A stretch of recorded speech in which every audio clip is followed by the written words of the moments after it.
This story begins with Zhang Yi, who blames himself for not having friends and not having parents who worries for him. Tired of playing, he goes to sleep. But when he opens his eyes, he sees a horn girl and he asks what is she doing in his house. But she says that she is not in his house, so he takes a look around and he thinks he is hallucinating. Zhang Yi notices the other people and realizes that he has been sent to another world. And the girl asks the priest if he really is the true prophet.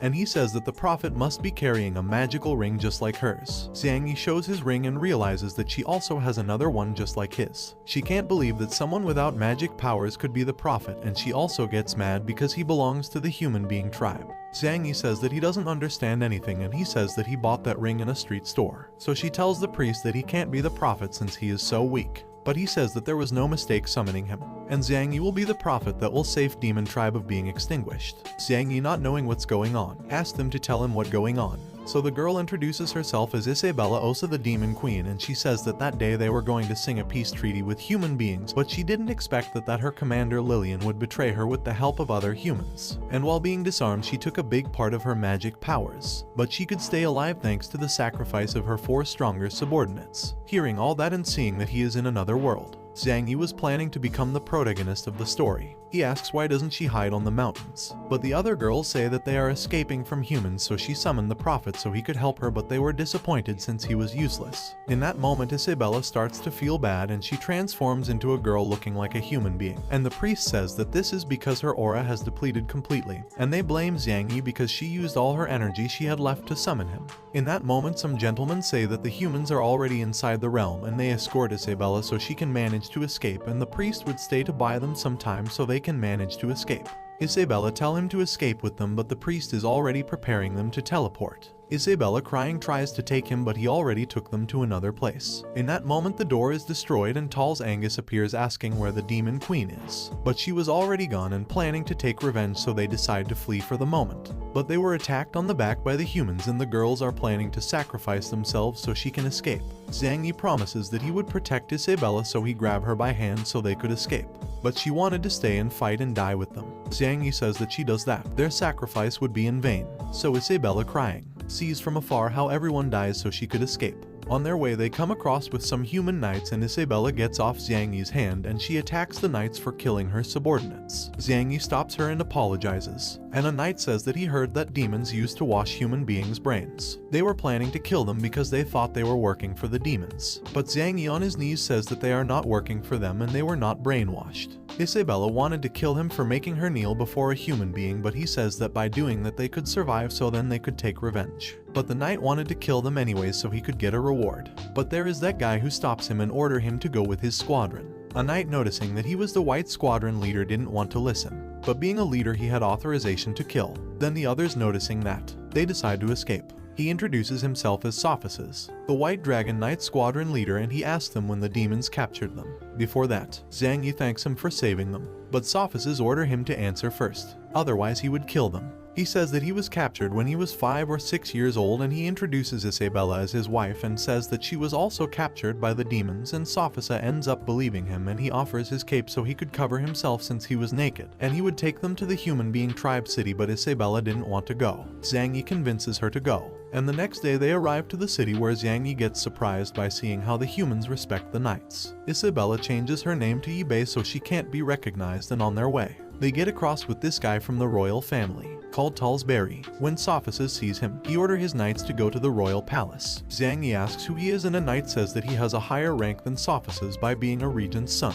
He says that the current king is very young and the regent supports him making decisions, so he is above every man. Sophisis greets him politely, but when Barry notices that he is not the Red Dragon's Knights leader, he despises him. But Sophisis asks him why the Red Dragon's Knights were ahead of them, that they were supposed to sing the peace treaty with the demons, and he says that the new king's orders were to kill the demon queen.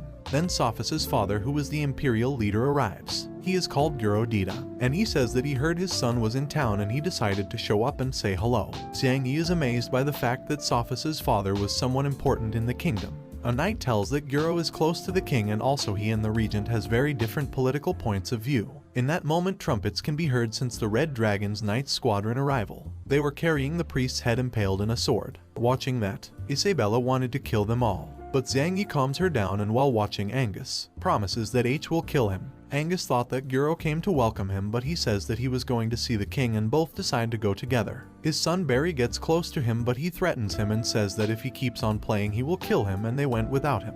Then both decide to get out from the human realm and they take them to their new home. Xiang Yi is surprised by the fact that it was so big. In that moment some servants appear. One of them introduces herself as Alina and she was going to feed them. But Isabella asks why Sophocles is being so nice with them even when he barely knows them. On the other hand, these two presents themselves before the king, who is just a boy, and he congratulates Angus for having completed the mission he assigned to him. But Guro says that what Angus did was a crime, because the mission was to sign a peace treaty with the demons, not killing the queen demon. He also says that if the missing demon queen returns to the demon tribe, she will bring war against humans and they will lose a lot of people. Angus says that before they could sign the peace treaty, Lillian told him that she had her people's support to rebel and that if they helped her become the new queen, she would make a strong relationship between the two tribes. Then he delivers a letter to the king about what they had agreed with the queen. After reading it, he congratulates him for doing well his job, but Guro says that there's a mistake, because he does not believe the demons agreed so easily to accept their new queen. The king says to leave everything in Angus' hands, and being the king, he obeys, making Angus happy and Guro sad. Then we see Xiang Yi taking a bath and asking himself how to get back to his world, because he doesn't want to be in this world since he saw so many people die before his eyes. Then Sophocles arrives to take a bath with him, and Xiang Yi thought that all that good treatment they were receiving they were going to take it back slowly, but he came to tell him that they were going to send people to look for his family, and Xiang Yi lies, saying that since when the demons brainwashed him, he can't manage to remember anything from his past. Sophocles tell him that he had a brother called Sophosac and the demons captured him, and he asks Xiang Yi if he knows him, but Xiang Yi says no because there were a lot of human slaves in the demons tribe. Sophocles gets sad, but Xiang Yi cheers him up by keep talking, and Sophocles says that Lillian became the new demon queen, and then they keep talking about how his father and the regent aren't getting along. And when they finish with their bath, Alina takes him to his room, and when the door opens he finds Isabella changing her clothes. She was nervous at the beginning, but she closes the door rapidly and she says that he should stop treating her as the demon queen since Alina had been watching and since he told everyone that they were married. They put them both in the same room, so they should behave as a married couple to avoid suspicion. Then they hear someone approaching and it is Alina, so they start making love to make Alina leave. But they were only making sounds to fake it. Xiang Yi was taking it too far, so she hits him and makes him go to sleep in the floor. Xiang Yi asks her how to get back to his world and she says that she doesn't know, making him sad. But he remembers about the rings and he asks Isabella for hers. He put them together and tries to get back on his own, but all in vain.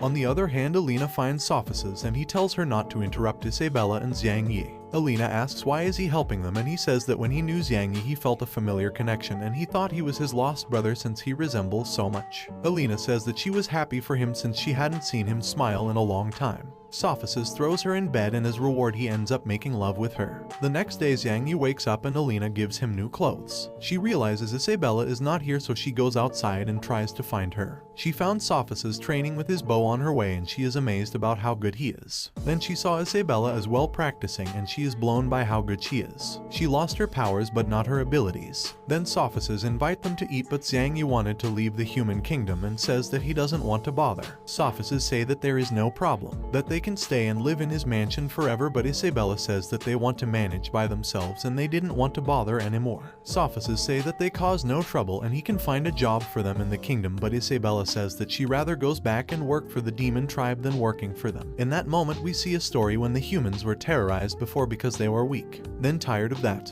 they reached out a powerful dragon to protect them. The dragon accepts, helping them with everything. As a sign of gratitude they use the dragon as a deity, creating Dragon Knight squadrons of different colors. We focus on the White Dragon Knight Squadron, which is the king's personal cavalry, and there are two ways get into the squadron. One is to demonstrate that's strong enough and worthy to serve the king, and the other way is by obtaining a diploma from an honor school in the capital. She says that she wants to be an honor student in that school to get stronger, and Xiang Yi thinks that was the only way to get out the human kingdom. She says that she wants revenge, and Xiang Yi scared covers her, saying that they want to save other human beings that are trapped within the demon tribe. Sophocles says no because fights are not as easy as he thinks, but Xiang Yi says that he has other purpose by joining the school. He says that after he graduates they want to help him and his father to lead the human tribe to the top and return them the favor of helping them. Sophocles end up believing him and they accept to enrolling them into the school, and he noticed that Isabella had talent for the school, but he suggests Xiang Yi to cook rather than fighting. 2 months after Sophists inscribe them and explain the different branches there are in school. He also says that there is a professor who will evaluate them to decide what branch is better for each one, and a knight is assigned to guide them in school. Before he go, he says that if they don't manage to pass the selection test, he will take them back to the mansion. Isabella and the other one make fun of him, but Zhang Yi is intended to pass the test. In school on the melee branch, Master Mike Yasso was going to teach them a technique, and this guys ask him to show the technique before everybody. Mike gives him a rock and asks him to hit a statue with all his strength. He destroys the statue a bit and Mike asks to show the rock, but it was already destroyed. Mike says that in order to learn the technique, he has to attack with all of his strength, but the rock must remain intact. The guy says that it is impossible. Mike grabs a little bird and with all of his strength he destroys the statue, and he demonstrates that the bird is still alive. His students are amazed and are asking to themselves how he did it. Zhang Yi surprises him and the knight introduces them as students who are going to take the entry test. Mike asks if he wants to join his branch, and getting angry he activates a fierce power, scaring them all. But he realizes that Isabella didn't get scared and he proposes her to join his branch, but she refuses since she wants to join the magic or sword mastery. The knight thought that Zhang Yi was also fine, but after he touched him he ended up fainted because he couldn't hold the Mike's fierce ability. He wakes up after a few moments and he is told that he failed the test. Zhang Yi was happy about it because he didn't see himself training for that every day. He introduces himself to this guy to be his friend. The guy introduces as Alex Air and accepts being his friend. He says goodbye because he had a fight class to attend, and the knight agrees to take them to magic and fencing. Then we see a training field where Dorona, the fencing teacher, and Wadley AC, the magic teacher, were fighting to decide which branch would use the training field. Both were equal in powers, but they kept fighting and they use a powerful attack but gets deviated and almost killed an old man. But Zhang Yi manages to save him by a hair, and he was terrified because if the attack would have reached him, he would be dead. Dorona points him with the tip of the sword and asks him who he is because she never saw him by the school before, and Zhang Yi says that he helped the old man from dying, but when he turned to see him, he was not there anymore. The knight says that he is Sophists' friend, and when she heard that name she was desperate to see him, but the knight says that he didn't come. And angrily she asks why they were there in her branch. He explains that they are new students and they came to take the entry test, but before that they are going to measure their strength. AC gives them a sphere to measure his strength, and Zhang Yi, not knowing what to do with the sphere, he asks the knight and he starts explaining. He says that the sphere reveals how much limit power there is inside each person, and that limit power is how strong can a person be with training. If their power limit is low in both magic and fencing, they will be rejected. Isabella grabs the sphere, and when Dorona notices that there is not any shine representing her power, she was going to reject her, but in that moment the sphere starts to shine with a strong light. Everybody is surprised by the fact that she had so much power, and AC asks if she had learned magic before, and Isabella says yes, but for any reason she lost her magic. AC accepts her into the magic branch, but Isabella goes to the sword and she says that she is hesitant between magic and fencing. Dorona underestimates her, saying that she wouldn't make it to her branch, but Isabella tells that she studied fencing abroad and she wanted to take the test. She accepts and sends Barry to fight against her as a test. And before they start fighting, she explained the rules, and one of them is that they can't use all of their limit powers, and after the whole explanation Barry starts attacking them. But Isabella avoids his attacks easily and Barry continues attacking her, but no attacks manage to reach her. Isabella gets close with one attack and uses an incredible ability to make him get back and making him angry, so he uses his limit powers and attacks. But this guy called Legend stops the attack, saving her, and Zhang Yi thanks him for saving his wife, surprising everyone there by letting them know that they are married. Dorona gets mad with Barry for using his limit powers, and on the other hand she presents her most powerful apprentice, and he was eager to see him as Isabella fight partner in the future. Dorona asks if her abilities were learned from Makia, and her answer was yes, surprising everybody because Makia was known as the sword god. Dorona sees that she is very strong and accepts her as his student, but AC says that she is her student, starting a fight to decide which one of them she stay with.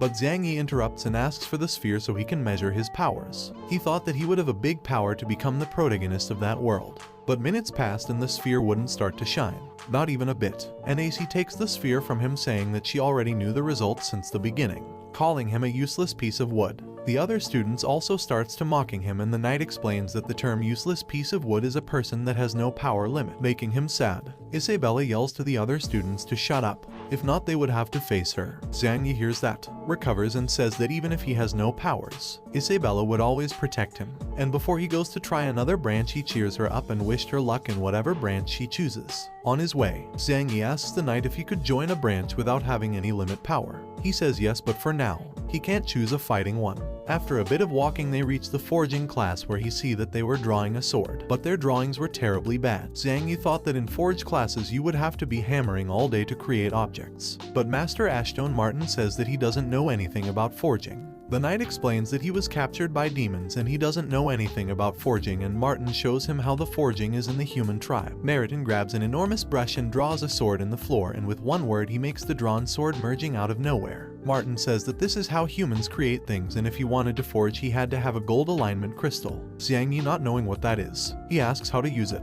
Martin explained that with those crystals he can create things just as he saw with a magic brush, and Zhang Yi gets sad because he thought that he needed limit power to use it. He says that limit power is not necessary in the forge. Hearing about that, Zhang Yi kneels and asks him to teach him how to forge. Martin asks for a drawing as tests and he draws Deuteragonist's portrait, surprising everyone with his drawing skills. Martin accepts him as his student, and before joining a partner he says that he has to know the rules of forging classes. He says that he must be very careful with what he creates and be responsible if something bad happens, and he cannot create living objects. Zhang Yi accepts and thanks Martin for accepting him into his branch, and Martin gives him a brush so he can begin with his classes. Later on, Guro arrives very angry to the king's palace, where he asks for an explanation on why the regent wants to execute the agriculture minister and the leader of the Grey Dragon's Knights. Angus says that the agriculture minister gathered with the East Beast's tribe and the Grey Dragon's Knights leader ordered to bring food to them.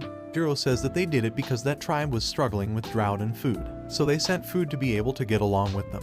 He asks to reconsider that decision of killing them, but Angus shows him that some beasts were already captured and one of them will be the sword god, Makia. He also shows the heads of the agriculture minister and the Grey Dragon's Knight leader. The king is confused and asks Angus why he did it. Angus says that as the king is a good person, he did the dirty job for him, and he also said that knights from the Black Dragons and Red Dragons are on their way to the East tribe to extinguish them. When Guro hears about that he asks the king to stop that before it caused more tension with other tribes. But the king is afraid, not knowing what to do. So this guy let the chains off on purpose, and Makia, noticing that his powers were coming back, shouts that he will not let his people and his tribe to be extinguished and attacks the king to end everything. But Sophices stops his attack and he stabs Makia, ending with his life. And this guys get near the king to see how he was, and he gives the final blow to Makia. The king gets petrified, scared by that beast, and Guro realizes that everything was planned by Angus, who accepts it with an evil laugh. After that, Zhang Yi is walking towards some portals, and not knowing where they would take him, he asks a knight, and he tells him that those portals takes you from the academy to the residence. He also explains that if he wanted to keep studying in the academy he would have to live in the campus. Zhang Yi asks why he doesn't return to where the knights are, but he gives him a key and says that if he doesn't want to live in the campus, they would teleport him back to the mansion.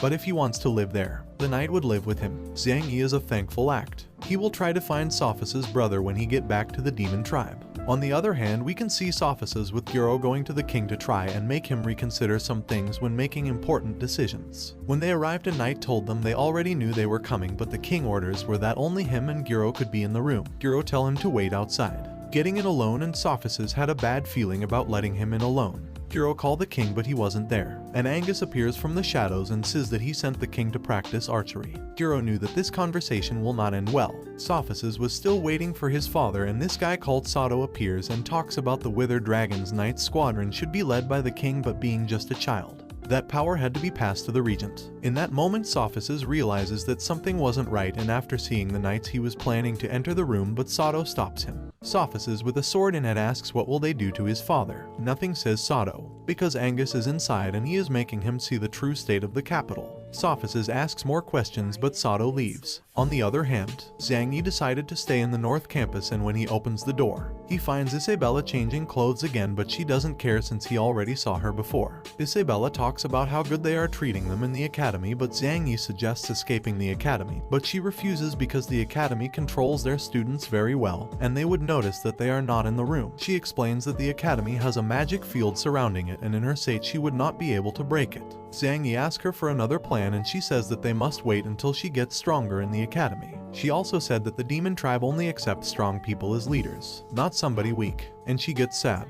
when Zhang Yi sees that. He promises her that he would take her back to the demon tribe so she can be the queen again, saying that he chose the forging branch because it is destined to be powerful. Then he asks her what branch did she chose. Isabella says that she chosen both so she could recover her strength quickly, and both teachers accepted. Zhang Yi takes advantage of the conversation to get into the bed, and they kept talking about how they could become stronger quicker. Then when she saw him on the bed, she asked him to leave, but Zhang Yi says that he is just pretending to be a married couple, making her blush. They keep talking, but Isabella throws him out, threatening him with a sword, and he goes to the floor where he starts thinking about things he can create with his magic brush. The next day, Isabella wakes up, and when seeing a silhouette in front of her, she grabs her sword asking who is there. But when she sees it well, she realizes that it is a statue made by Zhang Yi, and after getting out of bed she sees other objects, asking to herself what could it be. Then she hears some noise in the living room, and she realizes that there are other creations made by Zhang Yi, and she was planning to ask him everything about those creations in the night. In Forge class they were waiting for Zhang Yi, but as he didn't arrive they were about to begin with the class. But in that moment Zhang Yi arrives with a bicycle, and everyone is amazed by Zhang Yi's creation, because in that world vehicles boosted by human didn't exist. When Martin sees the bicycle, he gets on the bicycle and Zhang Yi teaches him how to use it. It gets complicated at first, but later he managed to drive it. Then Martin destroys the bicycle for not breaking, leaving everyone disappointed because they all wanted to try. Zhang Yi promises that he would create another bicycle, but he couldn't in that moment since he ran out of gold alignment because he spent all night trying things. Zhang Yi realizes that the forge works with thoughts, and he asks to himself what would happen if he built objects from his world. So he built a cell phone as a trial, but it didn't work since he doesn't know how cell phones work, and he kept on building useless technological stuff because in his mind he didn't know how they worked. Then they get back to the class where Martin gives him another gold alignment stone, and he was going to explain how to differentiate gold alignment stones and its uses. Martin gets his briefcase out from the forge, and she explained that they can use the stone just like a blacksmith does, but that would harm the user. He says that 2 decades ago he was visiting the dwarf tribe to improve his forge, and he saw that they made really beautiful objects, but the one creating them suffered damages to his body because they used hammers just like the blacksmiths did. After Martin's big research, he realized that they could use the stone in a very little form by embedding it into the brush and drawing objects to be created out of nothing. Zhang Yi doesn't understand completely, so he asks Martin where the gold alignment stones come from. Martin says that they form inside a mine in the capital's border, but the problem is that a powerful golden dragon lives there. The king used to send the Purple Knight Squadron to collect them, and they would refine the stones and sell them to finance the military. Martin says that each stone cost 10 golden coins, and everybody is shocked by that because they were too expensive. Zhang Yi doesn't know what 10 gold coins worth, and one of his school partners explains that 500 people can be fed with 10 gold coins for a month, scaring him because he used them deliberately. Then Martin says that that's the lesser range stone, and he shows them a range of stones going from the lesser ones up to the better ones, which can reach a price of 50 gold coins. Then he explains that stones differ by color, like the red one which uses fire as base, but they worth up to 500 gold coins. Then he gets his magic brush out and he explains the limits of his lunar stone and how rare it is. He is the only one who has one in the capital. Then he tells a story about when he was young studying the forge with the dwarves, but they weren't as sociable, but later on they acknowledged him by realizing how determined he was. The dwarves had 4 lunar stones and they gave him one of them as a reward for obtaining many achievements. With that stone, Martin built the walls protecting the capital and explains that the power of a lunar stone is infinite but has a price, and that is that extracts the user's consciousness. One of the students says that this side effect must have not affected the master because his looks pretty healthy, but another student points towards a photograph where you can see a handsome guy, and that was the master 10 years ago. And the students are in shock by that because now he is bald and ugly. On the other hand, Sophices is with his father, but he arrived home very upset, saying that everything was over, worrying Sophices for what they could have done to his father. On the other hand, Isabella was training fencing, and by the end Dorona congratulates her for training more than the others. But she felt bad because she got tired easily because that didn't happen when she had all of her power. Then she goes home and she finds all these stone sculptures of both of her masters, and she realizes that they were made by Zhang Yi. Isabella takes a blueprint and Zhang Yi says that those were dwarves tribe's blueprints where they were creating steam machines, surpassing the intelligence of the demon's tribe.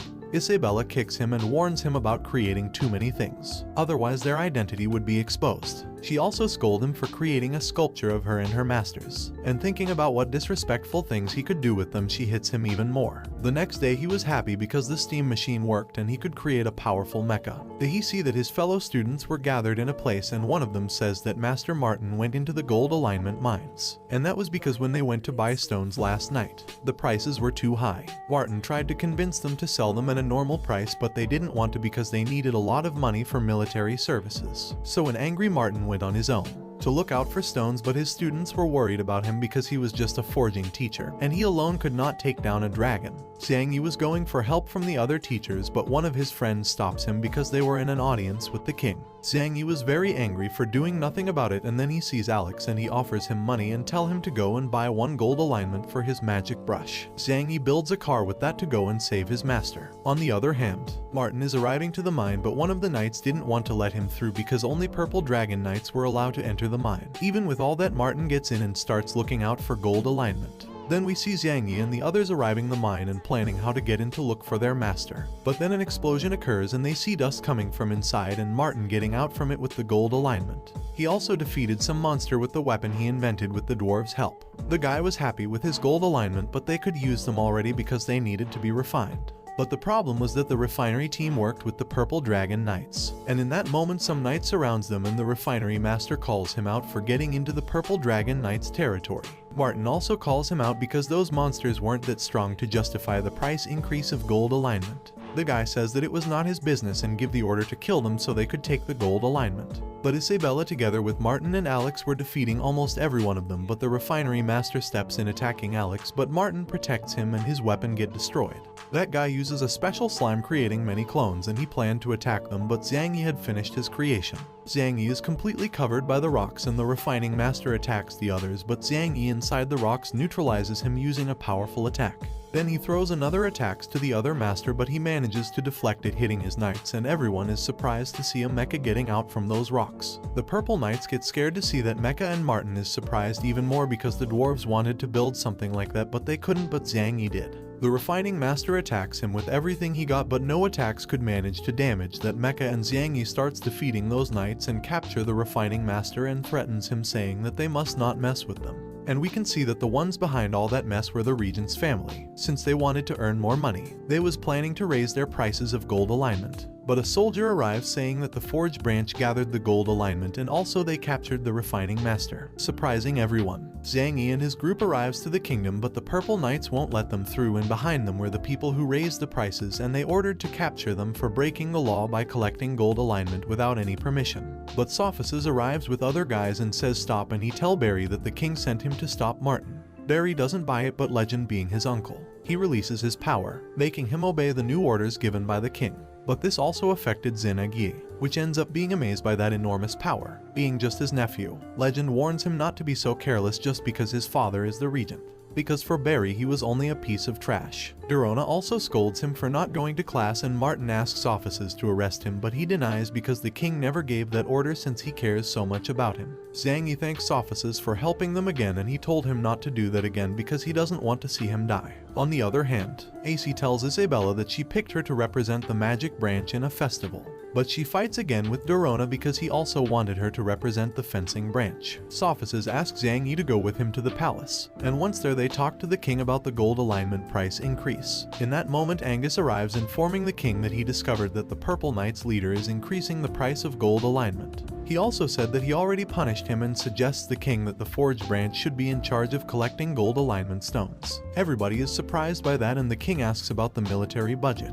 But at the moment he suggests that the White Dragon Knights should handle it. Xiang Yi asks to himself why Angus is helping them, and the king accepts those suggestions. And he asks a favor to Martin, to build an arena in 10 days for the upcoming festival. When getting out, Sophists ask Angus why he helped them, and he says that he did it because he is a very important general. Then they continued talking, and Angus says that he helps the king making decisions to make the empire get better because the king is very young to make important decisions. Sophists say that he shouldn't take advantage of his power, making Angus angry. Angus then asks Sophists if his father didn't tell him anything about what they talked the last night. When Sophists remembers that, he asks him what did they do to his father because he arrived home very upset.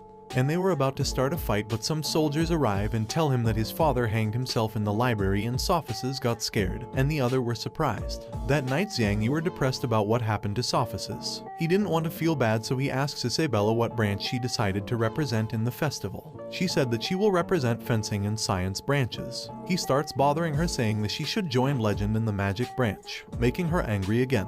The next day Guro's body is getting buried. Isabella and Xiang Yi wanted to help Sophists taking revenge against Angus, but Dorona says that it was pretty difficult because Angus is the most powerful human, and when he was young he was the only one who could hurt the ancient demon king. Sophisis says that he wasn't his biological father, and then he starts to talk about his past when they were very poor, but he was very happy living with his parents. But one night the village was attacked and his real father was killed protecting the village. But yet his death was in vain. Sophisis found his parents' bodies but not his brothers, and some days later he found out that he was sold to the demon's tribe. In order to save him, he trained so hard and he joined the army where he acquired combat experience, and one day Guro visited the squadron where Sophia's was. And after seeing how Sophisis killed one of his partners, Guro asked why he did it. Sophisis says that he was nearly dead and leaving him alive would be leaving him with a lot of pain until death came. After that he adopted him and he treated him very well. He wanted to create along with him a world where every tribe could live in peace. Dorona asks what should they do now, and Sophisis say he can only give his bets to move on. Then we see Angus talking with a hooded guy, but he left after this girl's arrived, picking the heads of some people, completing the mission Angus assigned. Angus assigns another mission to her. He already enrolled her in the academy where she has to represent the archery branch, and gives her a photo of Xiang Yi so she can find her target. The next day, the forging branch goes to the old royal arena to rebuild it with the help of Mike and AC. Both of them destroys the arena completely and gathered all the debris so it is easier to rebuild. Martin thanks them. Xiang Yi watches Alex and asks to himself if he has a lot of money since he works carrying forging material. Martin says that he works to sustain his family economically while he studies. And Alex proposed himself to win the festival to obtain money and send it to his family. Xiang Yi asks how much the champion gets, and the Four Eyes says that the winner takes 1,000 gold coins and also a trophy made out of solid gold. He also says they can get the rank of military commander after graduate from the academy, and he gets happy because with that rank he could get out the empire and go back to the demon tribe. While they are rebuilding the arena, Xiang Yi's superiors arrive to help them because they owe so much to Master Martin. Then Martin introduces them as their new teachers who will replace him during 10 days so they could be ready for the festival. Since Forging Branch always finished last every year, they would have a special training so that would not happen again. On the other hand, Legend was practicing his magic, which was very powerful, and after seeing that, she was pretty confident that she would get first place thanks to him. On the other hand, Isabella was also training, but she has an illusion where she sees her subordinates' bodies who sacrificed for her, and there the demon queen presents herself, making her remember that everything was her fault by wanting to sing a peace treaty with the humans. She also argues about why she trusted in Lillian. Isabella gets angry and Dorona notices the enormous power she was about to unleash, so she knocks her out. Dorona is surprised to see all that evil power limit. She was even scared. On the other hand, Sophisis was walking through the capital. He sees an invention he never saw before in the capital, and he is also surprised to see all those citizens using objects he never saw before, and when looking at other store he realizes that all those inventions were Xiang Yi's. Then he goes to the royal arena to see Xiang Yi, but he is told that he went into the South Forest with Alex. Before he went there, he told them to give Sophisis all the money he got inside the gold alignment mine for the military budget, but he didn't want to accept it because that was money recovered by the people entering the mine. But they told him that it wasn't the case because with Xiang Yi's machine they collected gold alignment faster, and that's why prices went down because it's easier. And that's why also home prices went down. Sophisis gets happy by the fact that Xiang Yi is making the empire a place where others can live happily without feeling the pressure of money. On the other hand, Xiang Yi and Alex arrives to the South Forest where they found useless wood. And they call it like that because that metal is extremely hard and they can't use it for anything. Xiang Yi wanted to corroborate how hard it was to see if he can create a chainsaw to cut it, but it breaks without making even a scratch. Alex asks why does he want that useless thing, but Xiang Yi says that it isn't useless just because they can't use it, but if they manage to use it, useless wood might become the empire's most valuable resource. The next day everyone is preparing for the festival, and with it the king's arrival, Sophisis announces the beginning of the festival and give the order to every branch representatives to step into the royal arena. Each one of the branches steps in, and the festival winners candidates were fencing branch and the magic branch. Xiang Yi is surprised to see only one person in the cooking branch, and they are underestimated when they stepped in because everyone thought that they were there only to make them lose time. Participant called Ninair was angry, but his master asked him to calm to avoid any trouble. After so many branches, the forging branch steps into the arena, but the other are depressed because they always finish last in the festival, and Xiang Yi tries to cheer them up, but Martin was depressed too. After every branch is inside the arena, Sophisis explained the competition rules. The festival would last for 5 days and they would be separated by category. The first one crossing the empire in 1 day, going through the locations placed around the empire, and when they get through portals they will get a coin that has a value of 10 points. There will also be 10 coins hidden through the kingdom, and the first 16 contestants with the higher points will manage to advance to a new category. He He also says that there also are dangerous obstacles in every location, and once he ended the explanation, a door appears with a very dangerous location. Everyone starts to get in and the forging branch was scared, but yet they got in, and that's where Refinery Master Yalu arrives and tell Martin to get their students' tombs ready because they won't get back alive. And this is how the first part of this manhwa ends, and if you want me to release a second part, comment with the word demon.